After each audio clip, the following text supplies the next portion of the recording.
तर पालकमंत्री नाही, मंत्री म्हणून बैठक घेण्याचा अधिकार आहे, छगन भुजबळ यांनी हे वक्तव्य केले। सिंहस्थाच्या कामाला सुरुवात न झाल्याने छगन भुजबळ हे नाराज सुद्धा झाले आणि त्यांनी हे वक्तव्य केलंय। मी कुठे म्हटलं नाही मी पालकमंत्री होणार किंवा आढावा बैठक किंवा माहिती घेतली त्या कामाची, म्हणजे त्या कामाचा मी काय प्रमुख होतो किंवा कुंभमेळा प्रमुख होतो किंवा पालकमंत्री होतो असंही नाही। आपल्याला कल्पना आहे की मागची दोन म्हणजे लहानपणापासून मी हा कुंभमेळा पाहत आलेलो आहे, पण मागच्या दोन कुंभमेळ्यांची जी आहेत कामं करताना मोठ्या प्रमाणावर मी जबाबदारी स्वीकारलेली होती। तर नाशिक पालकमंत्री पदाचा वाद कायम असताना आणि कुंभमेळा मंत्री पदाची जबाबदारी गिरीश महाजन यांच्याकडे असताना मंत्री छगन भुजबळ यांनी कुंभमेळा आढावा घेतला आणि पुन्हा एकदा वादाची ठिणगी पडली आहे। नेमकं नाशिकमध्ये काय घडलेलं आहे हे जाणून घेऊयात आमचे प्रतिनिधी किरण गोटूर यांच्याकडून।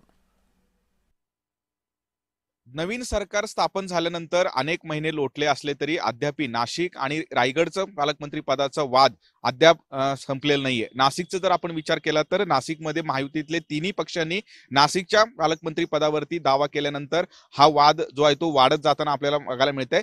नाशिकचं पालकमंत्री पदावरती अद्याप तोडगा निघाला नसताना आज मंत्री भुजबळ यांनी आगामी जो कुंभमेळा आहे त्या कुंभमेळ्या संदर्भात एक मीटिंग आयोजित केलेली होती आणि याच मीटिंगमध्ये संपूर्ण जे कुंभमेळ्याचं नियोजन करण्यात येत आहे त्या सगळ्या संदर्भात भुजबळ यांनी आजच्या मीटिंगमध्ये माहिती घेतल्याचं बघायला मिळालं। एकीकडे नाशिकचं पालकमंत्री पदाचा वाद अद्याप कायम असताना आणि कुंभमेळा मंत्री गिरीश महाजन असताना आज अचानक भुजबळ यांनी या संपूर्ण बैठकीचं आयोजन केलं आणि आगामी कुंभमेळा संदर्भात जे जे कामं आता केले जात आहेत या सगळ्या संदर्भात माहिती घेतली। मागचे दोन कुंभमेळ्याचा मला अनुभव आहे, मी अनेक कामं मागच्या दोन कुंभमेळ्यामध्ये केलेले आहेत। मी राज्याचा मंत्री आहे आणि नाशिकचा एक नागरिक म्हणून सुद्धा मला या सगळ्यात कुंभमेळा संदर्भात जे काम हे सुरू आहेत त्या सगळ्या संदर्भात माहिती घेण्याचा अधिकार आहे आणि म्हणूनच मी आजची ही मीटिंग घेतली, अशा पद्धतीची माहिती त्यांनी दिलेली आहे। नाशिकचं पालकमंत्री पदाचा वाद हा माझ्यासाठी महत्वाचा नाहीये, जे कामं होत आहेत त्या सगळ्यात कामासंदर्भात मी आजची ही मीटिंग घेतलेली आहे, अशा पद्धतीचं एकूणच खुलासा या सगळ्या मीटिंग नंतर त्यांनी केलेली आहे।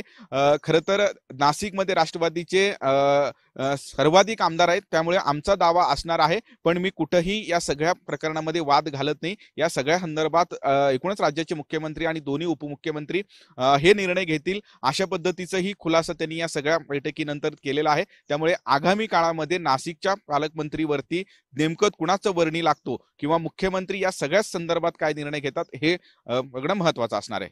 किरण गोटूर, जय महाराष्ट्र न्यूज, नाशिक।